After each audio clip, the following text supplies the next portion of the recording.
For London, it was the coldest January since records were first kept in 1841. For Manchester, it was the coldest since records were first kept in 1888. For Aberdeen, it was the coldest since at least 1895. For Southampton, Bognor Regis and Worthing, it was the coldest since their records were started in 1900. When you've been through the sort of weather we've all endured these last 7 weeks, there's some gratification in knowing that it's been more than just bad weather. This one has already earned its place among the 5 most spectacularly bad winters of the last 100 years. It will go down in history and folk memory as that terrible winter of 1963. The events of it have hit us in a series of nasty, cold, isolated chunks. But if you put them all together, they form a continuous and developing story. It is this story we're now going to tell. By the way, when we talk of temperatures, we'll be using the old Fahrenheit scale. The big freeze began on December the 22nd. On December the 24th, Christmas Eve, the BBC's 1 o'clock news bulletin said this: "It is snowing heavily in parts of Scotland, and Glasgow will be having its first white Christmas since before the war. In southern England, there is a chance of snow, but it won't be coming before Boxing Day." The forecast was right, and for most of Britain, the 26th of December turned out to be everything a Boxing Day should be. The snow came down and lay where it fell, and the holiday was somehow complete. The new white world created in the night was something to be enjoyed for the sake of Christmas. Snow-covered buses still ran, and there was no reason to think that this was anything more than just another cold snap, like last year or the year before. If from our fire course the whole thing was just perfect, the more the better. Now this was beginning to look something like a winter.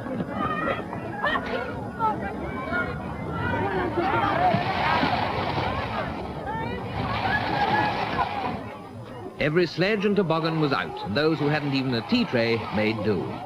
This was a holiday, and although it may seem fantastic now, far from spoiling the fun, for most people the snow just completed it. So far, the snow was fun.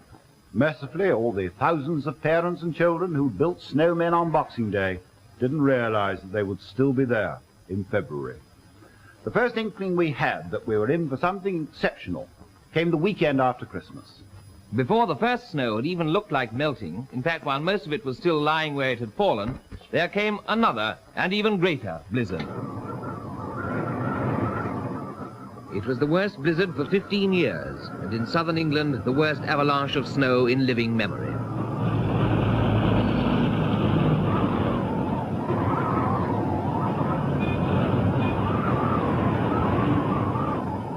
Again, it was the southwest that bore the brunt, but it swept all the south and east of England.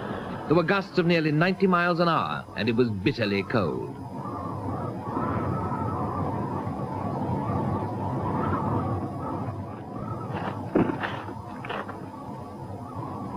The wind was so cold that the sea froze on the Essex coast. In places, temperatures went down to 19 degrees. It was in this blizzard that 3 people died battling against the snow, and 2 more were suffocated in a snowbound car.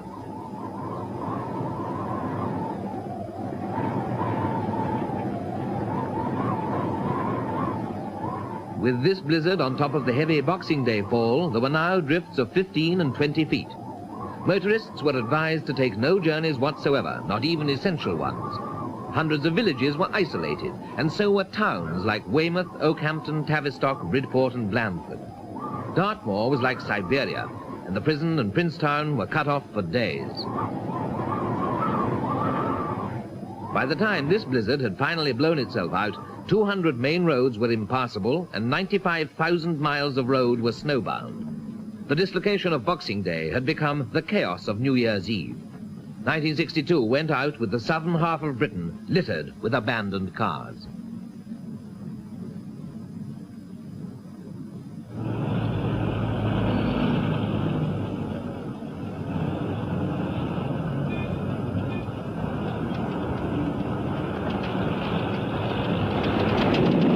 In the last few weeks, most of Britain's motorists have gained a lifetime of experience of driving in snow. The Boxing Day snow had caused bad enough blockages, but that had been at holiday time. Now we were shivering to work again, and a way had to be cleared for essential supplies, lorries to docks and factories and shops, routes for buses and coaches, and so on. But the residential roads, the roads where most of us live, they didn't have that sort of priority. By now, the pedestrian, like the motorist, has had plenty of experience in coping with snow and ice. We've learnt the hard way. To add insult to injury, many dustbins weren't emptied for 3 weeks. We discovered that our dustmen were also the road-clearing party. This was the result. We were even accused of causing a milk bottle crisis by hiding our milk bottles in the snow. Finally, after 5 days battling, milk roundsmen had to take the day off from exhaustion, and 15,000 London housewives went without milk. As we said, the worst area hit by the blizzard was the southwest, where almost all the roads were blocked. In fact, the A39 from Linton to Porlock here was blocked on December the 30th and is still blocked to this day. It was a similar story of abandoned vehicles and snowbound roads in Wales and the Midlands. And of course the M1 did keep open throughout the road from London up to Birmingham and Coventry and the Midlands, although it was reduced to single-lane traffic on occasions. Now, except for the A681 up here, the Todmorden to Bacup Road, all roads crossing the Pennines closed at some time or another. The Snake Pass, the A57, which goes from Sheffield to Glossop, was blocked then and is still blocked now, and it will be 2 weeks before they make any attempt to clear it because of the great walls of snow. Scotland, of course, was badly hit up here. The A939, for example, which goes from Cockbridge to Timontoul, and the A941 from Dufton to Rhynie, the roads there are blocked and have been blocked for some 50 days so far this winter. And if, like me, you've been motoring down in the southeast of England, it's been almost as bad. During the days of the big blizzard, so few cars reached London from the outlying areas that the parking meters, usually crowded in central London, went begging. It was estimated that only 1 in 10 were in regular use. Road clearing throughout Britain was held up by a shortage of rock salt, or rather by snow hindering the deliveries of rock salt. The first snowfalls quickly used up stocks in the cities and towns. Some 1,100 tons went in Westminster alone in the first few days, and the lorries couldn't get through to replenish them. But it wasn't just our road system that was chaotic. There was serious dislocation on the railways too, as any of you who had to travel by rail that first weekend of the blizzard don't have to be reminded. The 11:20 a.m. newspaper train from Manchester down to Brighton was snowed up for 2 days. Now perhaps you grumbled, like the rest of us in London, at the tubes running up to 50 minutes late because of snow on the exposed part of the line. Or there were again perhaps some of you who are some of the hundreds, if not thousands of passengers who spent the chilling hours stuck or snowed down in the snows here on Dartmoor, or else between Edinburgh and Carlisle, or perhaps between London and Birmingham here. The tracks disappeared under drifts of snow, but the trains miraculously kept moving, or at least most of them did. But points froze everywhere, and in many places rolling stock froze solid and refused to move. There were casualties. In Lancashire, a signalman collapsed and died in the cold on his way to work. On Boxing Day, 18 people were killed and 30 injured when the Scottish Express in a snowstorm ran into the back of a slow train at Crewe. On all regions, trains were cancelled or delayed. In many cases, it was a matter of waiting for the ploughs to get through.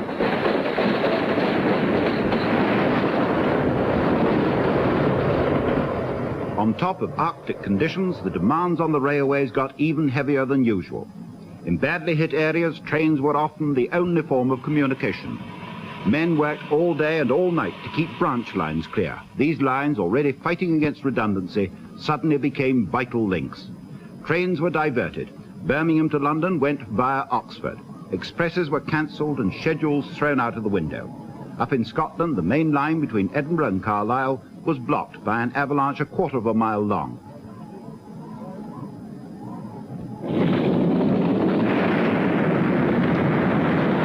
Not until hundreds of tons of snow and rock had been blown onto the line was it considered safe to start shoveling.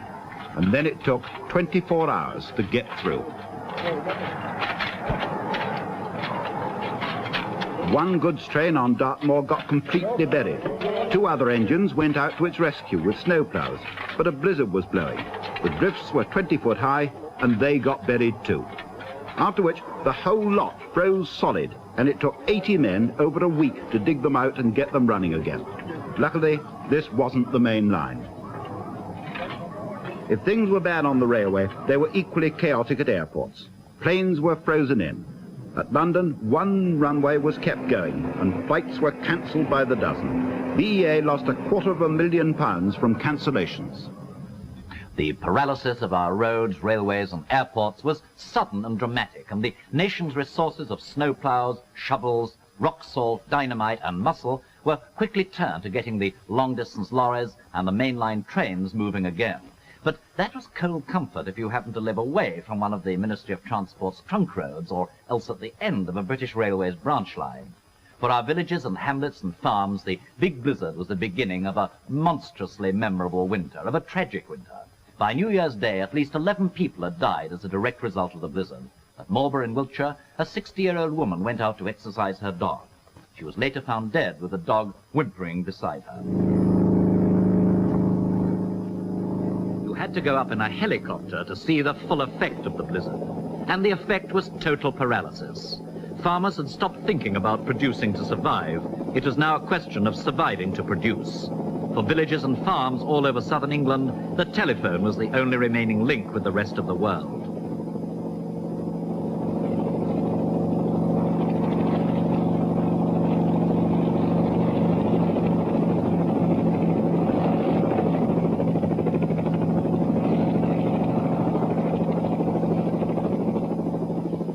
Britain was no longer one island surrounded by water. It was hundreds of islands surrounded by snow. Many places were running short of food. A Wiltshire orphanage with 30 children under 5 years old was cut off for 3 days and desperate for fresh milk. And trapped in the deep snow were some people needing medical supplies and help, and expectant mothers with babies due. It's no wonder the helicopters had the busiest week in their history.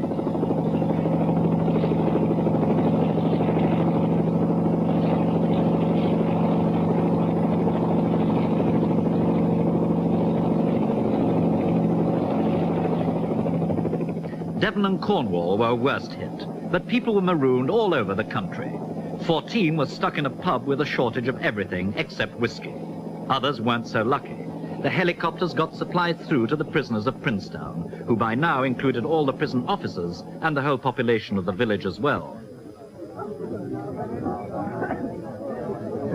As blizzard followed blizzard, more and more farms needed supplies from helicopters. Medical supplies, fresh vegetables, baby foods, even a load of coal on one occasion.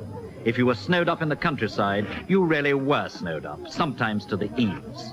People in towns who complained about clearing the front path never had to undertake an engineering project on this scale. But farms have to get food out as well as in. Many couldn't even get it out of the ground, and when they did, they couldn't get it away. That was when we had the vegetable shortage. Prices of cabbages and carrots and potatoes shot up. Over half the nation's broccoli crop was destroyed. Sugar beet factories closed for lack of supplies. The milk situation was nearly desperate. Dorset farmers threw away 250,000 gallons in 3 days because milk lorries couldn't reach collecting points.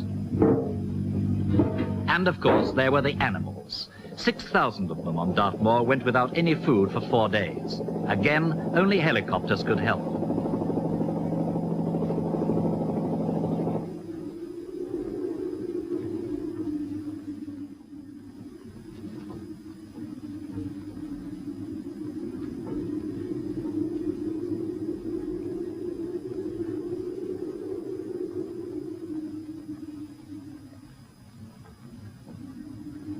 Worst hit of all were the sheep.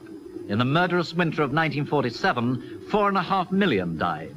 Nothing on that scale has happened yet, but it's been a terrible time for lambing.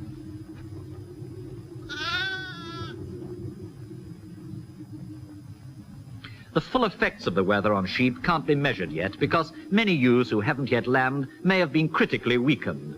But other animals who look less well equipped for the snow have fared better. All the deer in Richmond Park have come through, but they've had to have 3 times the normal amount of supplementary feed, and still they're getting thinner. All the same, the picture isn't one of universal dumb misery. These 3 stallions in Norfolk, for instance, had a high old time in the snow.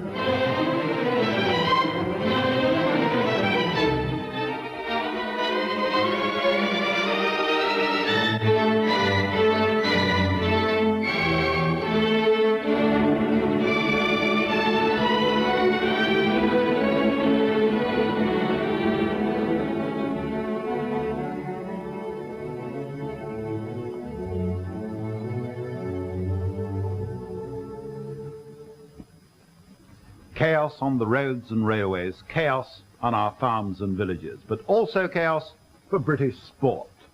The Boxing Day programme was the first to be hit. All racing was cancelled. No rugby league games took place, and only 5 First Division football matches.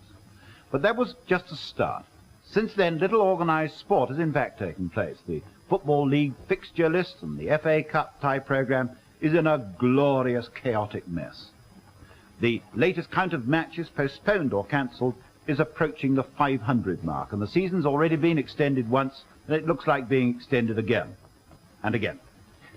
Over 1,000 rugby games have been put off, and not a single race meeting has taken place since the snow started. And at a couple of greyhound meetings, even the electric hair froze.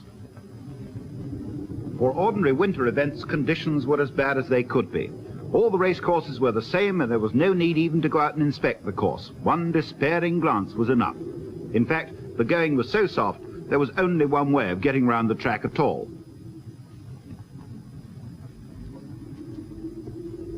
A few horses did manage to get some exercise, but the majority were snowed up in their stables. The big joke was football. At least it was a joke for some people. If you were a manager, a player, or a pools promoter, the laugh became increasingly more expensive as the fixtures came and went unplayed. When it came to making the draw for the cup, the proceedings had a distinct air of farce. It became a case of the winners of the match between A or B will play at home against either C or possibly D if it thaws, and it didn't. Shovelling continued more as a gesture than anything else. One rugby league ground was cleared by using £500 worth of chemicals, but for most it was useless even to try. At Murrayfield, Scotland managed to play by using their new electric heating system, and the boys of Chelsea soccer team finally got themselves a game by fixing up an away match with a team in Malta. Others had to content themselves with decisions from a panel of experts under Lord Brabazon, which decided who would have won the matches if they'd been played. But for most of us, Saturday afternoons were the time for the big dig-out, the business of finding your own car, thawing it out, and finally persuading it to move. With no sport to distract father, it was a case of find the shovel and get clearing.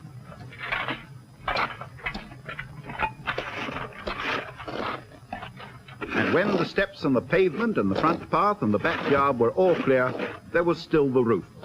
All over Britain, the streets rang to the sound of shovels. And inevitably, the big snows of 1963 were compared with the big snows of 1947.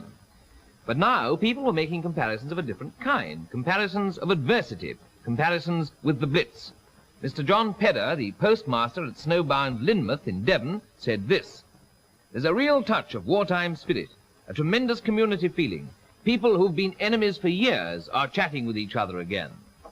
A single week was bringing more stories of grim endurance and courageous rescue than ordinarily in a whole year. On Dartmoor, a party of soldiers had a very narrow escape from freezing to death. 6 young recruits with only 3 months' army experience had been sent out on a map-reading exercise. It very soon turned into a survival test.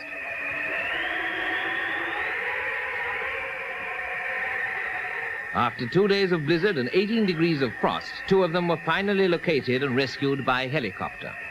They were in a pretty bad way, but not as bad as the other 4 who were found here in a deserted house. After their tent had blown down in the gale and their boots had frozen so that they were impossible to get on, the 4 men had struggled to shelter in their stocking feet. 3 of them had to be carried out to the helicopter.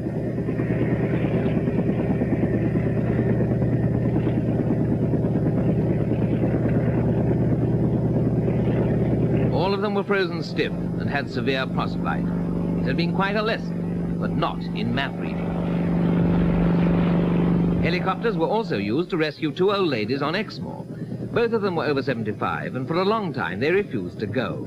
The RAF had been supplying them with food, and they could see no reason to budge. But in the end, they got so bored with their own company, they decided to move after all, if only for the trip.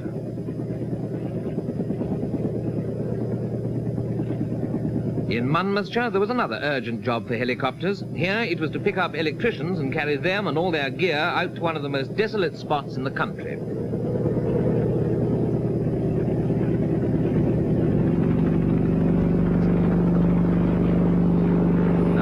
high-voltage cable to use great lengths of rope, which could be run out, attached to the helicopter, and flown over the cables.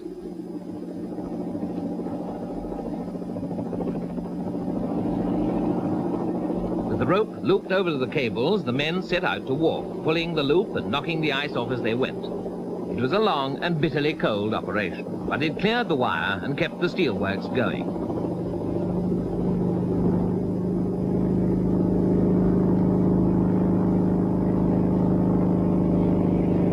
The longest walk of all, or at any rate what must have seemed like the longest walk, was from Fylingdales. This was the scene of the great airlift, but before the helicopters arrived, 100 stranded civilians took to the moors and walked back to civilization.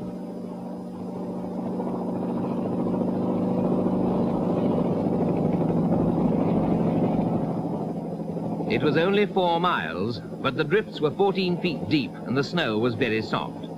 By the time they reached the railway, most of them were done in. Luckily, the line was still open, and they reached home by train. With racing cancelled, the betting shops were as deserted as the courses, but not in Doncaster. Here, a bookie had the brilliant idea of running his own races on the premises. The mice did show a tendency to fall off the course, but the money changed hands, which, after all, is the only part that matters.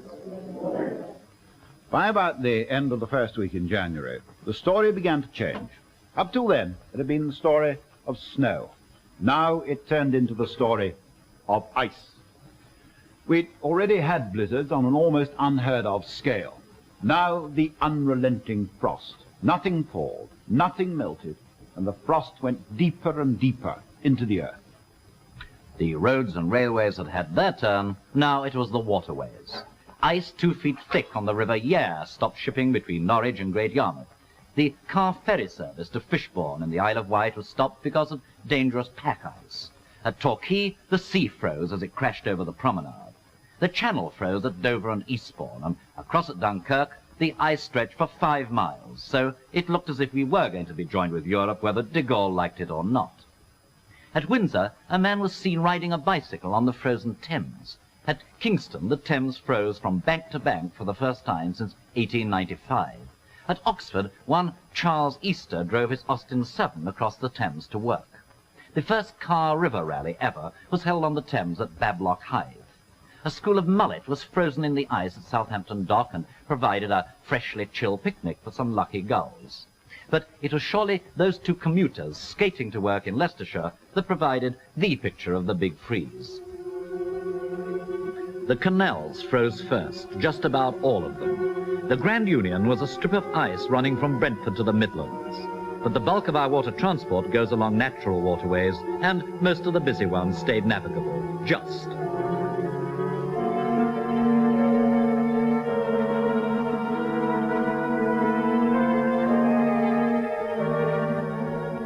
But many rivers froze up along the edges of the navigable channel.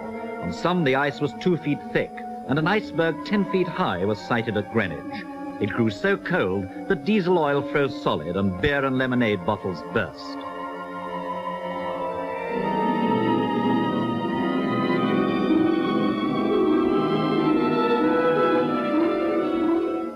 As the bitter weather went on, even the coast and harbours started to ice up. At several places, the sea froze, sometimes for 100 feet out from the shore. There was pack ice in most ports. On the Humber, it forced a light ship adrift, and there were sheets of ice in the docks at Chatham, Liverpool, Bristol, and Southampton. It was like a polar landscape.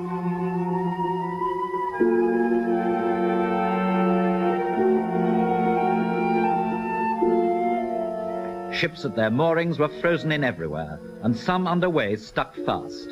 At Walton, lifeboatmen couldn't get to their boat for the first time in 40 years. Car ferry services were cancelled, and so was the London-Paris train. The coastline of Britain was like an enormous deep freeze.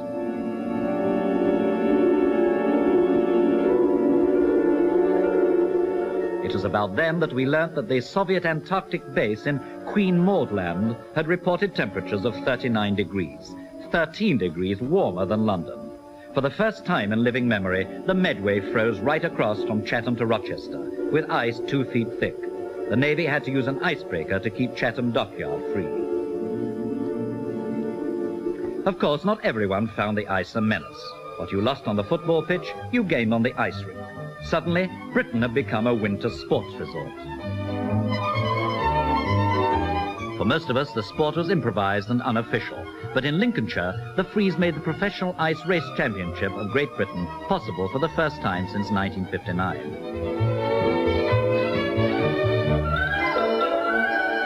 At Ruislip, the water skiers managed to adapt themselves to the new conditions. With a car instead of a motorboat to do the towing, a new sport was born. A pointless one, but new.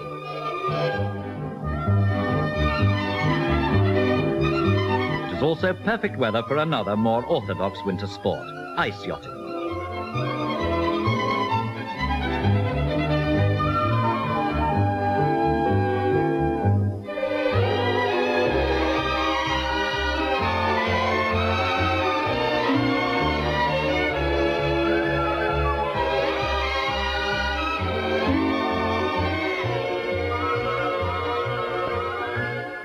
If you hadn't got an ice yacht of your own, you could always adapt a sailing dinghy.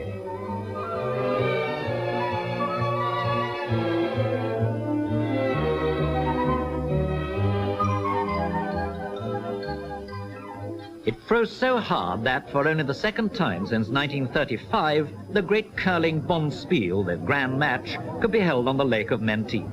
There were nearly 2,000 competitors. Motorcycle scrambling was one of the few outdoor sports that could carry on uninterrupted by the weather.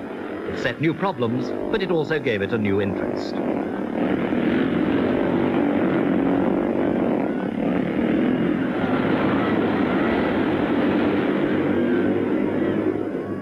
As the cold got deeper still, the landscape of Britain took on a totally new appearance. One result of the deep and enduring frost was to produce fairyland sights no one had ever seen, and no one may ever see again. This waterfall on Exmoor hasn't looked like this in living memory.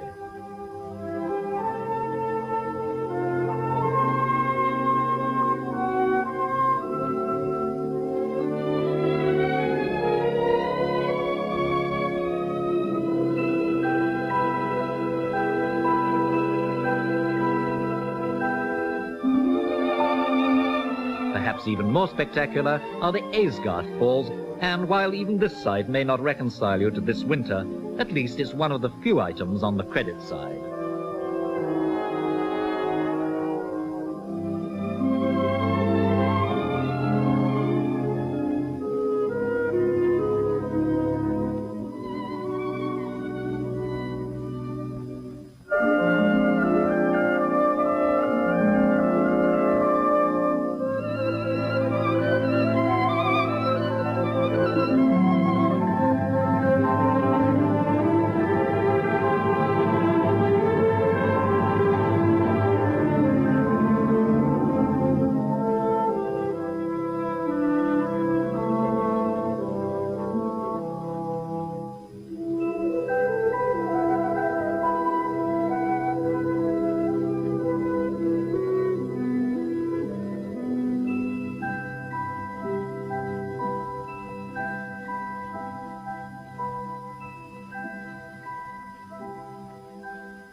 In other parts of the country, things weren't quite so beautiful. Chaos turned into crisis. It soon became clear that we simply couldn't cope with the cold spell of this severity and duration. Salt, water, gas, electricity, paraffin, milk, milk bottles, vegetables, coal, candles, disposable nappies, all of these were difficult or impossible to get at some time or other. And the water crisis is by no means over yet. In London alone, the Metropolitan Water Board have had well over 3,000 burst mains reported since the cold weather started. In Birmingham, hundreds of underground service pipes froze solid, and in the Manchester area, the number of bursts of all kinds approached the 200,000 mark. In many parts of the country, water rationing was the order of the day, and the emergency water tanker became a familiar sight. But for thousands of people, this was the only supply of water there was, apart from melted snow. In other places, tanks were set up in the street, but even they froze up, and you needed hot water to thaw out the tap before you could get cold water to make hot water with.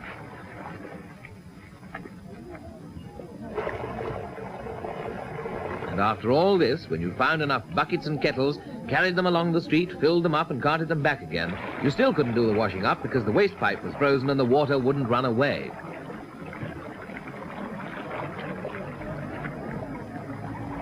The only ones who didn't mind were the children. School lavatories froze, and that was the end of school. In parts of South Wales, even the 11 plus was put off. 120 schools in Hampshire never opened at all after the holidays, and in London over 20,000 children stayed at home. Down every street, in every town, the same plea was heard. Please send the plumber. But the worst failure was in electricity. The grid simply couldn't deliver the power fast enough. We got used to power cuts, at least in the London area, during the power workers' go slow early in January. But once that unofficial dispute had been settled, we assumed, wrongly as it turned out, that there was going to be enough electricity to go round everywhere. It soon became apparent that someone had underestimated our electricity requirements even for a normal winter, and the buck of blame was passed pretty smartly around, almost as quickly as the electricity was going through the grid itself during those frenetic days. The Electricity Board admitted that they'd had to make massive disconnections in the southeast, and practically no one in the country had full power right through the crisis. The electricity people's advertising slogan, "Plug in electric living, that's all you have to do," had by now a pretty hollow ring. In Piccadilly, the lights went out for the first time since 1949. Hospitals were cut off without warning. Canterbury Cathedral blacked out in the middle of a service. Shops and offices kept going by candlelight. As the load increased, the supply dropped. And then came the worst. Electricity cables from Britain's largest power station were short-circuited by freezing fog. Men worked non-stop for 72 hours to clear the ice and get the supply going again. And of course, when electrical power was cut, everyone turned to gas. Many people, in fact, kept their ovens on and open for heating. Faithful, constant gas. You can rely on gas, the ad said. But alas, we couldn't rely on gas. Gas couldn't cope either. The demand for gas rose everywhere, and where they could deliver, they couldn't keep up with the demand. If you wanted coal for the fire, you had to go and fetch it for yourself.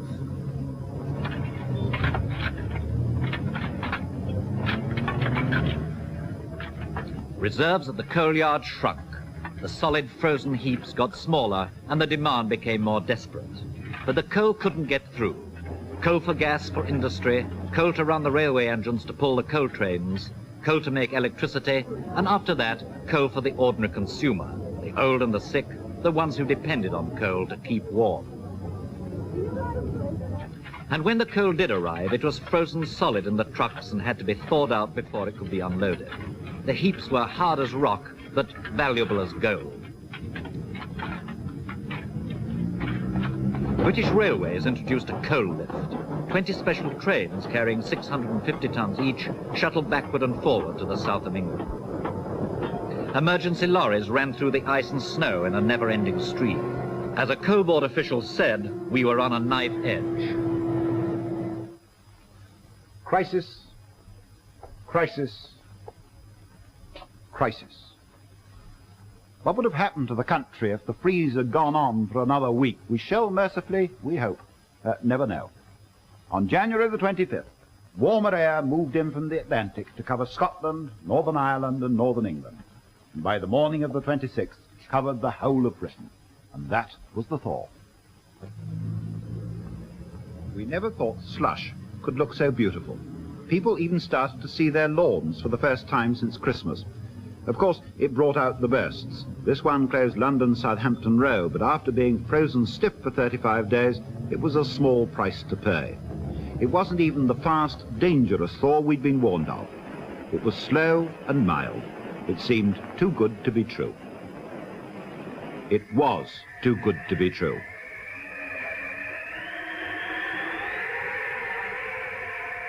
Three days after the thaw, the freeze was back with a vengeance. The blizzards followed. Again, the West Country took the first onslaught, but Wales caught a packet as well.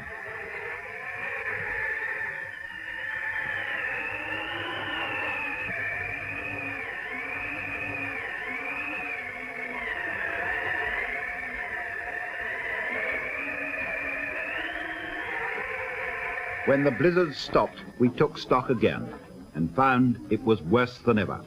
On the 8th of February, 70 people were marooned in cars and lorries around Dartmoor. If they'd gone by train, they wouldn't have fared much better.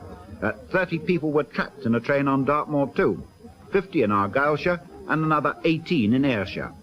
The London train was 8 hours late to Edinburgh. London to Stranraer passengers were 17.5 hours late. All the same, rail travellers were at least spared the ultimate indignity.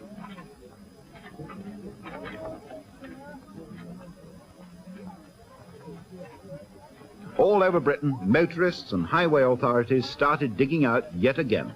This time, it was worse than ever before. Again, 200 main roads were blocked, and now not 90,000, but 130,000 miles of highway were obstructed by snow, most of them paralysed. Scotland and Cornwall were completely cut off. Again, there were large-scale rescue operations. The chief one was the relief of Whiddon Down. This party of Royal Marines from Lympstone were digging their way to the village where 100 motorists and lorry drivers who'd abandoned their vehicles had taken shelter from the blizzard. When it was over, 5 feet of snow had fallen, and it was known they were desperately short of food and blankets and that the power had failed. Whiddon Down wasn't equipped to take on 100 cold and hungry visitors. The Marines couldn't get through on the first day, and nor could the snowplows. It was learnt that most of the castaways were spending the night in the village schoolroom. Next day, the snowplows were at it again. By the time the clearance squads got through, 100 drivers had had a night to remember. It was the night when the southwest broke another weather record. Snow on the ground for 45 consecutive days. But by now, the hard-hit southwesterners were being warned of another new danger, a quick thaw with high winds and floods. The floods came.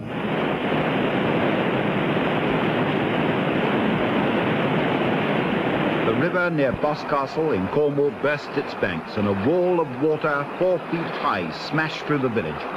Flood warnings were out all over Devon and Cornwall. The blizzard was still raging in Scotland, and in Boscastle they'd have willingly had it back in exchange for this. Of course, the freeze has had its lighter moments as well as its tragic ones. And in the years to come, most of us will have some kind of story to tell about the great winter of 1963. But it was left to the wife of the Minister of Power, Mrs. Richard Wood, to supply the bathos of the big freeze. I refer, of course, to the tale of the black woolly pants. While her husband was bothering himself with power cuts, gas rationing and coal shortages, Mrs. Wood was quoted as saying that English people don't wear enough clothes, and she allowed herself to be photographed in black fishnet tights and black woolly pants with a little bit of white trimming at the knee. The big freeze has happened. It takes its place in our history, but how did it happen? What's the explanation that our weather experts offer as the cause of it all? Well, stage one. On December 21st, this Siberian anticyclone started to move in our direction. But the westerly Atlantic winds, which usually keep it at bay, suddenly weakened, and the Siberian anticyclone moved right across to us. And by December 22nd, it had hit us. It was here, and the big freeze had begun. Then stage two, another anticyclone that usually stays in Greenland up here, came down to join the Siberian one, and this brought a lot of freezing air from the North Pole with it. That was the Boxing Day snow. Then came stage three.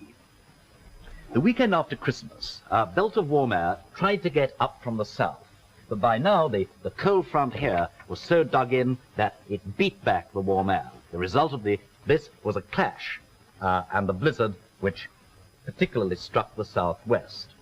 Then came stage four. On January the 4th, the warm air tried once again to get up to us. It got a bit further this time, but the cold air stayed dug in, and the warm air went over the top of the cold, so that you've got this curious layer thing, and the freezing rain was the warm front raining through the cold underneath it. On January the 14th and 15th, it came stage 5. Now, the two anticyclones, the Siberian one and the one from Greenland, split and started to go back where they came from. Now, what should have happened was that it should have let in this warm air from here, and there should have been a thaw. But, oh no, because on the night of January the 15th came stage 6. the warm air changed its mind. It didn't come down to us at all. It veered right away from us and went down here towards the Bay of Biscay and the Atlantic. And the Siberian anticyclone, finding everything clear again, moved into the attack once more, and the blizzard began all over again. The air got colder and colder, and the really deep freeze was on. Anyway, that's how it happened, but why did it happen? Now, some American weathermen have come forward with a fascinating theory. If you remember, what started the whole thing off was those westerly winds. They should have kept out the Siberian anticyclone, but they didn't. Why didn't they? Well, the Americans say that the reason is to be found here, in the Pacific, of all places, near Hawaii. There's a patch of Pacific Ocean, hundreds and thousands of square miles, that suddenly last summer got unusually warm and has stayed like that during the autumn and winter. As a result, so much moisture has been sent up into the atmosphere here that it switched all the upper air currents and exaggerated their north-south swings, so that the cold airs are being sent up first up the north and then plunging down right down here to the south. In fact, the Gulf of Mexico has had an unusually bad winter, and swung up again and then down, descending on Europe. So they say we can blame the freeze-up on the Hawaiians. And what does the big freeze cost? First, in human life. The latest unofficial estimates for this country put the death toll at 120, directly attributable to the very cold spell. The severe weather filled the nation's hospitals, and in the London area, the emergency bed service's red warning was in operation. Hospitals refused routine admissions so as to cope with emergencies. Babies and old people were particularly hit by the intense cold, but on the other hand, the rest of us have evidently had fewer common colds and flu this winter. Insurance claims for snow and ice damage are expected to top £15 million. The road clearance bill is expected to come to over £20 million. It's £3 million at the most on average. And millions more will have to be spent in repairing the roads and motorways cracked by the freeze. Building and construction work has, of course, been at a standstill. In all, the interim estimate of the physical costs of the nation is said to be £150 to £200 million, and many believe this to be an underestimate. But what the big freeze has shown is that the country is simply not geared to meet an abnormally savage winter. Techniques of snow clearance don't seem to have advanced much since the Ark, let alone since 1947, the last major freeze-up.